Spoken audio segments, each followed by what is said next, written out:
Hello বন্ধুরা, সবাই কেমন আছেন? আশা করি সবাই ভালো আছেন। আমিও খুব ভালো আছি।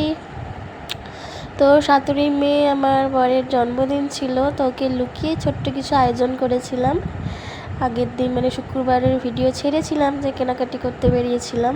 তো এই কেকটা কিনে এনেছিলাম আর একটা জামা এনেছিলাম, গেঞ্জি। তো এই কেকটা কেমন দেখতে হয়েছে একটু সবাই জানাবেন। কেকটা দোকান থেকে কিনে নিয়ে একটা হোম বেকারি থেকে কিনেছি, নিজের পছন্দ অনুযায়ী বলে দিয়েছিলাম, দিদিভাই সেটাই বানিয়ে দিয়েছে। তো বোর্ডের কেকটার ওপরে বাংলায় লেখা আছে শুভ জন্মদিন। তো বড়মশাই যে জামাটা পরে আছে সেটা আমি দিয়েছি, কেমন লাগছে বলবি অবশ্যই। তো কেক কাটিংও করছে বড়মশাই। তো দুপুরে রান্নাবাড়ির কোনো ভিডিও করা হয়নি, কেন সকালে খুবই তাড়া ছিল আমার, বড়মশাই কাজে বেরোবে বলে।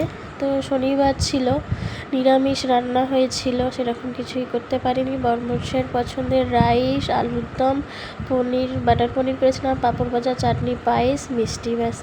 তারপরে শনিবার যেহেতু ছিল, রবিবারে রাত্রিরে নিয়ে গেছিলাম ওকে একটু রেস্টুরেন্টে, তো ওর পছন্দের কিছু খাবার কিনে খাইয়েছিলাম, তারই ছোটোখাটো একটা ভিডিও। তো অর্ডার করেছিল বড়মশাই হচ্ছে একটা চিকেন তন্দুরি আর বাটার নান আর একটা কি চিকেনে কিছু একটা আইটেম বলেছিল, এখন আমার মনে পড়ছে না, আর বিরিয়ানি। তো এইটুকুনি